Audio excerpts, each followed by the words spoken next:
И второто поредно издание на кампанията "Стани герой" завърши успешно. В нея се включиха активно ученици от 1 до 8 клас от всички училища на територията на нашия град. Кампанията бе реализирана съвместно от Екопак България и община Монтана, а официалното закриване бе в двора на 4-то основно училище Иван Вазов.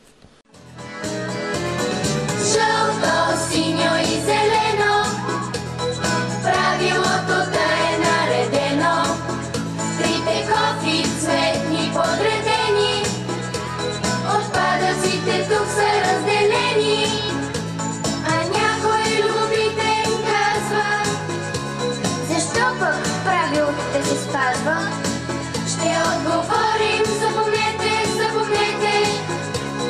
чиста нашата земя пазете. Основната идея на кампанията "Стани екогерой" е да повиши нивото на знания на децата и техните семейства по опазване на околната среда, разделното събиране на отпадъците и ползата от него. Уважаеми ученици, повода за да се съберем днес тук и да превърнем петъчния делник в малък празник, аз мисля, че е вече ясна. От една седмица училищният живот е наситен с много емоция, с много динамизъм. Цари еуфория и духа на победата. Да, вие сте победители в инициативата на Екопак България "Стани екогерой".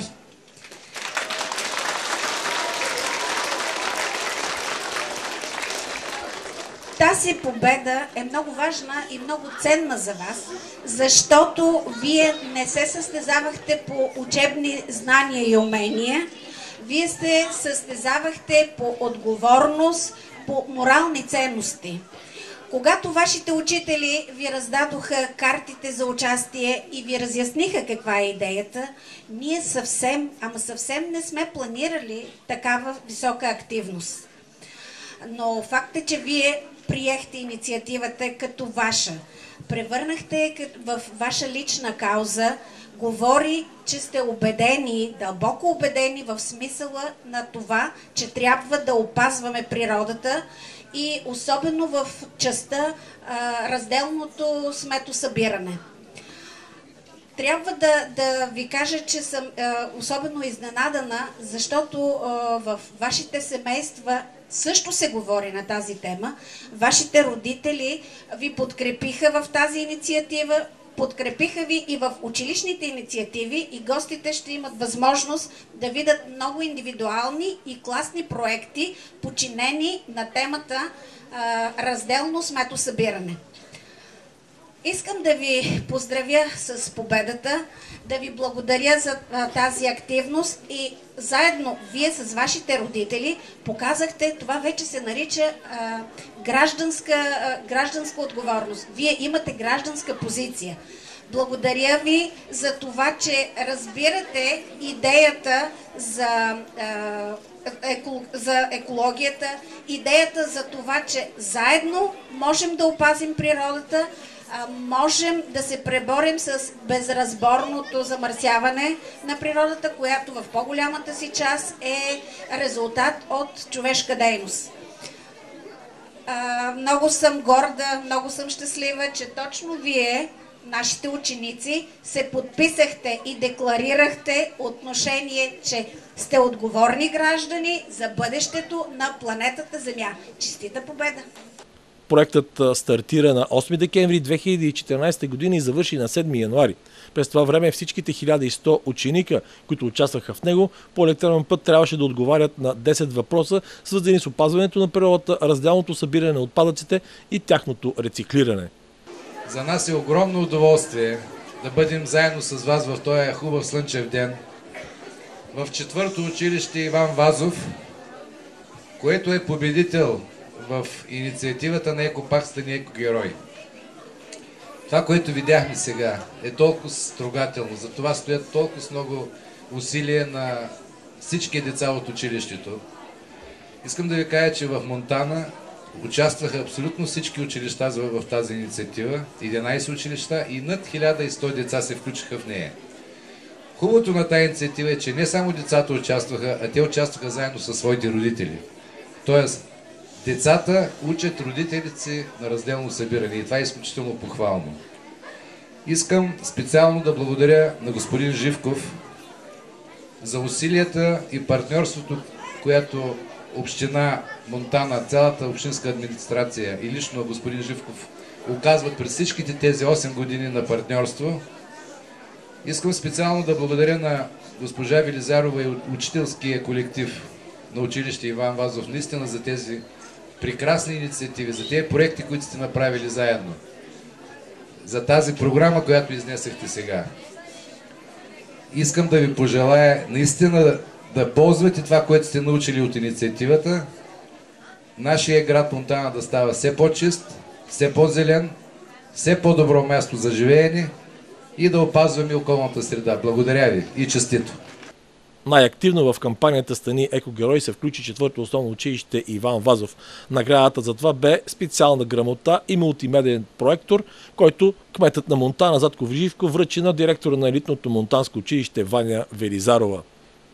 Госпожо Велизарова, господин Бургоджиев, уважаеми преподаватели, скъпи родители от 4-то и други учебни заведения, които има в момента тук. Преди повече от 10 години на едно посещение в Германия, германците ми казаха, че ако има една област, в която със сигурност децата са по-добри от родителите, тя е свързана с разделното събиране. Честно казано, не ми се вярваше много да е чак така, но опита, който показаха наистина, заслужи тези думи и потвърди тези думи. Монтана има разделно събиране от 2006 година, от края на 2006 година и аз се радвам, че в тази инициатива, както чухте от изпълнителния директор на Екопак, Монтана и Кюстендил са най-активните областни градове в България и това в значителна степен се дължи, разбира се, и на родителите, но най-вече и на децата. Толкова много деца от толкова много учебни заведения, чухте близо 1200 от нашия град.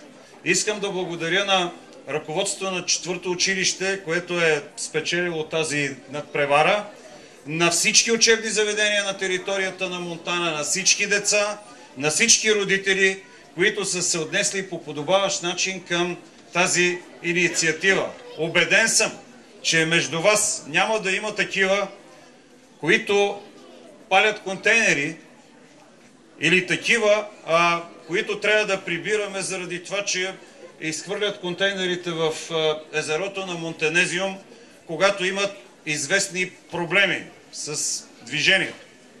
Убеден съм, защото с вашето участие и с вашето поведение, вие сте точно тези, които сега идвате, следващите, и които не трябва да позволявате и да позволяваме подобен род неща. От сърце благодаря на всички за участието в тази инициатива, в този януарски, но както вече разбрахте, дори непривично топъл за януари слънчев ден. На добър час на всички. Надявам се, че тази идея си заслужава и тя не трябва да бъде само в един ден, а трябва да бъде непрекъснато през цялата година. На добър час! Всяко училище, участвало в проекта, получи грамота. Таблети пък бяха индивидуалните награди за победителите в кампанията Стани екогерой. Получиха ги Мартина Маркова от 2-ро средно общо образователно училище Никола Йонков Вапцаров, Никол Аврамова от 4-то училище Иван Вазов, Ивало Иванов от 3-то основно училище Доктор Петър Берон, Николай Тошов от 6-то основно училище Любен Каравелов и Радостин Колов от 7-то средно общо образователно училище Асен Златаров. Аз искам това да се случва и в моя град. Знам, че са необходими много средства, но е нужно всички хора да дадем своя принос за опазването на замърсяването на природа. Хубаво е, че България има инициатива, която се казва да изчистим България за един ден. Всяка година през пролета за един ден чистим държавата ни, но това не е достатъчно. Хубаво е, че има контейнери на Екопак за рециклиране на отпадъците, но не всеки изхвърля отпадъците си в тях. Аз живея в най-красивата държава и не трябва да унищожаваме човешката природа, която имаме. Бяха раздадени и още много други индивидуални награди, а домакините На официалната церемония поздравиха гостите от община Монтана и Екопак България със специална програма, посветена на опазването на околната среда.